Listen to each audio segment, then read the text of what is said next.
মুষ্টিবদ্ধ করো, সমাজ থেকে সকল বৈষম্যের কবর রচনা করবার শপথ নাও।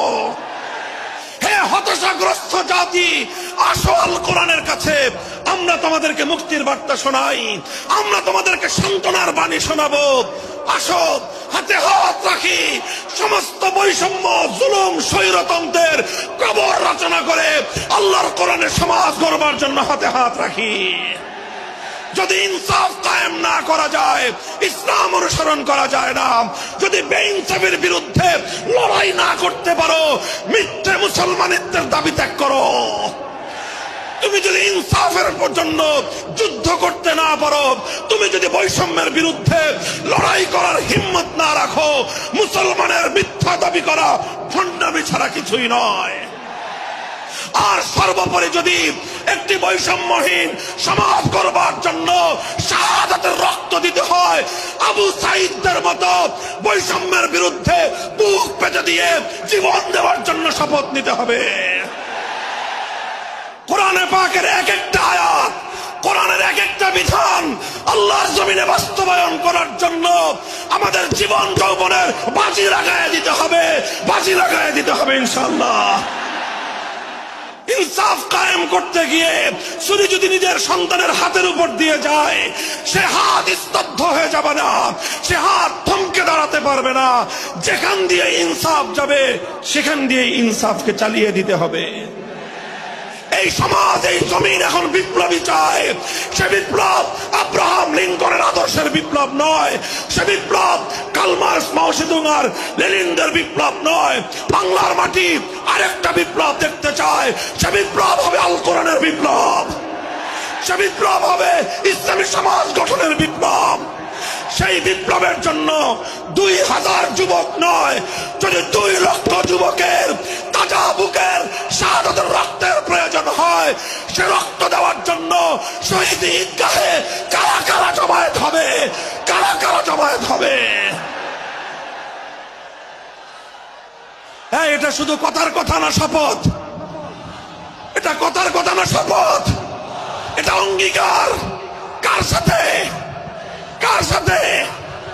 যেই অপরাধ করে মন্ত্রীর দুলাভাই ছাড়া পেয়েছে, যেই অপরাধ করার পরে এমপির শালার শাস্তি হয় নাই, যেই অপরাধ করার পরে শিল্পপতির বিচার হয় নাই, যেই অপরাধ করার কারণে রাজনৈতিক নেতার কোনো বিচার হয় নাই, একই অপরাধ দুর্বল, গরিব, অসহায় মানুষ করার পরে তার উপর আইনের শাসন 100 ভাগের জায়গায় 200 ভাগ বাস্তবায়ন করা হয়।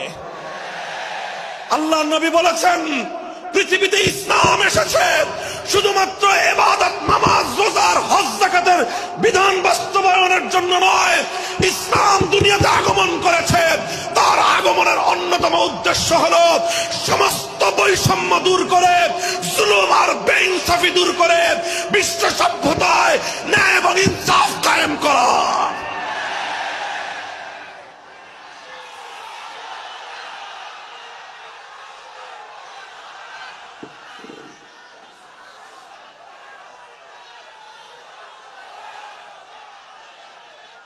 মনে রাখবেন, বৈষম্যহীন সমাজ গড়া এটা শুধু বৈষম্য বিরোধী ছাত্র নেতৃবৃন্দের দায়িত্ব নয়। বৈষম্যহীন সমাজ গড়া এটা শুধুমাত্র বৈষম্য বিরোধী ছাত্র নেতৃবৃন্দের দায়িত্ব নয়। বৈষম্যহীন সমাজ গড়া সর্বপ্রথম আল কোরআনের সৈনিকদের দায়িত্ব। বৈষম্যহীন সমাজ গড়া সর্বপ্রথম আল্লাহ নবীর সত্যিকার উম্মতদের দায়িত্ব। ওঠো, দাঁড়াও, হাত মুষ্টিবদ্ধ করো, সমাজ থেকে সকল বৈষম্যের কবর রচনা করবার শপথ নাও। মুহতারাম হাজিরিন, কথাটা খুব জায়গা লক্ষণীয়, শোনার বিষয়। যারা একটা বৈষম্যহীন সমাজ দেখতে চাও, যারা জুলুম এবং অত্যাচারে অতিষ্ঠ হয়ে গিয়েছ, যাদের জীবনকে এই ধরনের অন্যায়, অবিচার, জুলুম, শোষণ, স্বৈরতন্ত্র যাদের অন্তর হৃদয়কে জ্বালিয়ে পুড়িয়ে ছারখার করে দিয়েছে, হে হতাশাগ্রস্ত জাতি, আসো আল কোরআনের কাছে, আমরা তোমাদেরকে মুক্তির বার্তা শোনাই, আমরা তোমাদেরকে সান্ত্বনার বাণী শোনাবো। আসো হাতে হাত রাখি, সমস্ত বৈষম্য, জুলুম, স্বৈরতন্ত্রের কবর রচনা করে আল্লাহর কোরআনের সমাজ গড়বার জন্য হাতে হাত রাখি। দেখেন, আল্লাহ পাক রব্বুল আলামিন যুগে যুগে যত নবী রাসূল প্রেরণ করেছেন, যুগে যুগে যত আসমানি কিতাব আল্লাহর পক্ষ থেকে অবতীর্ণ হয়েছে, কেন হয়েছে? শুধুমাত্র মুসল্লিদের সমাজ গড়বার জন্য নয়, শুধুমাত্র রোজাদার সমাজ গড়ার জন্য নয়। অবশ্যই কোরআন এবং কিতাব নাজিল হয়েছে নামাজের জন্য, অবশ্যই কোরআন এবং কিতাব নাজিল হয়েছে রোজা, হজ, যাকাত সহ আল্লাহ পাকের যাবতীয় বিধান সমাজে বাস্তবায়ন করার জন্য। তবে একমাত্র এটাই উদ্দেশ্য নয়, বরং সমস্ত কিতাব, সমস্ত নবী রাসূল দুনিয়াতে আগমন করার অন্যতম একটা মৌলিক লক্ষ্য। কোরআনে পাকের সূরাতুল হাদীদ থেকে তেলাওয়াত করেন, অর্থ বুঝেন, মর্ম বুঝার চেষ্টা করেন। লাকাদ আরসালনা রুসুলানা বিল বায়িনাতি ওয়াল হুদা ওয়া আনজালনা মাআহুমুল কিতাবা ওয়াল মিজান লিয়াকুমান নাসু বিল কিসত। আল্লাহ কোরআন বলছে যে আমি নবী রাসূল পাঠিয়েছি, আসমান থেকে যুগে যুগে কিতাব নাজিল করেছি। এই সব কিছুর অন্যতম একটা উদ্দেশ্য হলো লিয়াকুমান নাসু বিল কিসতি। কোরআন নাজিলের উদ্দেশ্য, নবী প্রেরণের উদ্দেশ্য, শরীয়ত প্রেরণের উদ্দেশ্য, ধর্ম প্রেরণের উদ্দেশ্য হলো, অন্যতম উদ্দেশ্য হলো লিয়াকুমান নাসু বিল কিসতি। মানব সমাজ থেকে অন্যায়, অবিচার, জুলুম, শোষণ দূরীভূত করে ন্যায় এবং ইনসাফ কায়েম করা, এটাই হলো ইসলামের অন্যতম মৌলিক লক্ষ্য। যদি ইনসাফ কায়েম না করা যায়, ইসলাম অনুসরণ করা যায় না। যদি বেইনসাফের বিরুদ্ধে লড়াই না করতে পারো, মিথ্যে মুসলমানিত্বের দাবি ত্যাগ করো।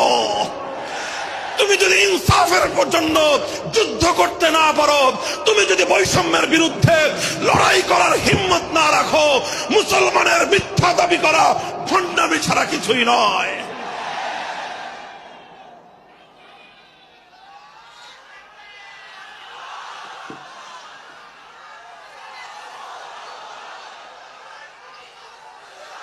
এই জন্য আমাদেরকে বুঝতে হবে, আমাদের জীবনের অন্যতম মিশন, যে জন্য আল্লাহ তার নবীদেরকে পাঠিয়েছেন, নবীদের জীবনের মিশন যা ছিল, নবীর উত্তরাধিকারী, নবীর অনুসারীদের জীবনের মিশনও সেটাই হবে।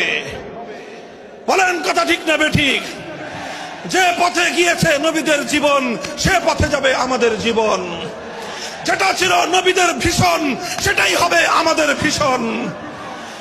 যদি এটাই হয় সত্য কথা, এটাই যদি হয় শপথ, তবে বৈষম্যহীন সমাজ গড়বার জন্য যা করতে হয় তাই করা আমার আর তোমার জিম্মাদারি। যদি সেজন্য আমাদেরকে ঘাম ঝরাতে হয়, ঘাম ঝরানো আমাদের দায়িত্ব। আর যদি সেজন্য চোখের অশ্রু দিতে হয়, চোখের অশ্রু দেওয়া আমাদের দায়িত্ব। যদি সম্পদের কোরবানি করতে হয়, মাল সম্পদের কোরবানি করা, সেটাই আমাদের জীবনের দায়িত্ব এবং উদ্দেশ্য।